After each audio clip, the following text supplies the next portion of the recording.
पुण्याच्या राजगुरुनगरमधून बुधवारी दुपारी बेपत्ता झालेल्या 2 चिमुकल्या मुलींचे मृतदेह हे आढळलेले आहेत आणि त्यामुळे खळबळ उडालेली आहे। घराजवळ खेळत असताना या दोन्ही चिमुकल्या बहिणी बेपत्ता झाल्या होत्या आणि रात्री शहरालगत एका इमारती शेजारी दोघींचे मृतदेह हे एका ड्रम मध्ये आढळले।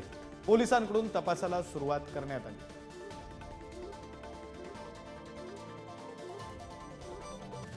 राजगुरुनगरमध्ये झालेल्या या हत्याकांडाचा घटनाक्रम नेमका कसा आहे आपण पाहूया।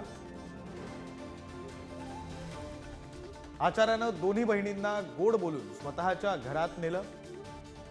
सुरुवातीला एका बहिणीवर अतिप्रसंग करण्याचा प्रयत्न हा आचार्यानं केला। मुलीनं विरोध केला आणि आरडाओरडा करण्याचा प्रयत्न केला।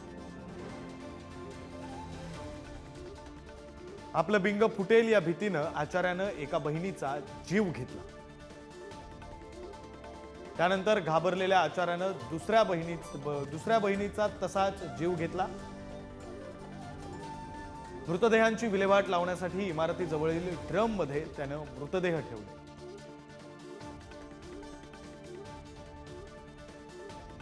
आपले प्रतिनिधी बालाजी पोद्दार आपल्यासोबत आहेत। आपण त्यांच्याकडून काही तपशील जाणून घेऊया। बालाजी, खरं तर अतिशय धक्कादायक अशी बातमी आहे आणि मग घराच्या वरच्या बाजूला राहणाराच आचारी आहे ज्याने हे सगळं केलेलं आहे। पोलिसांची नेमकी आता काय कारवाई सुरू आहे? संबंधित आचार्याला ताब्यात घेण्यात आलंय का?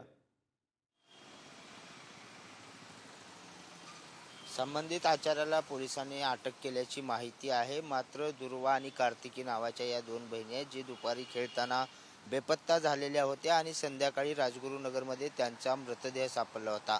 माणुसकीला काळीमा फासाव्या अशा प्रकारच्या अवस्थेत हा सगळा मृतदेह होता। त्यामुळे अशा प्रकारच्या विकृती पुन्हा होऊ नये यासाठी पोलीस आता नेमकं या 2 मुलींसोबत काय झालं याचा तपास करतायत आणि जास्तीत जास्त कलमाने याला कशी कडक शिक्षा करता येईल याचा प्रयत्न करतायत। आता या दोन्ही मुलीचा मृतदेह जो आहे तो पोस्टमॉर्टमसाठी ससून रुग्णालयात पाठवण्यात आलेला आहे आणि काल जो प्रसंग झाला त्या सगळ्या प्रसंगाची जी माहिती आहे ते पोलीस घेत आहेत। खरं तर या आचारी हा घराच्या वरच्या बाजूला राहतो। अगदी गोड बोलून या 2 मुलींना त्याने घरी बोलवलं। एका मुलीवर अतिप्रसंग करण्याचा प्रयत्न केला, तिने आरडाओरडा केला म्हणून तिला मारलं आणि त्यानंतर दुसऱ्या मुलीला सुद्धा मारलं। अशा प्रकारची विकृती जी आहे ती सातत्याने वाढते। त्यामुळे पुणे पोलीस सगळ्याच पोलिसांसमोर या अशा विकृती थांबवण्याचं मोठं आव्हान असणार आहे। विक्रांत, धन्यवाद बालाजी, तुम्ही दिलेल्या सविस्तर माहितीसाठी। पुण्यातली ही संतापजनक घटना आणि अशीच संतापजनक घटना ही मावळमध्ये सुद्धा घडली आहे। मावळच्या विसापूर किल्ल्याच्या पायथ्याला रक्षकच भक्षक बनल्याची घटना घडलेली आहे।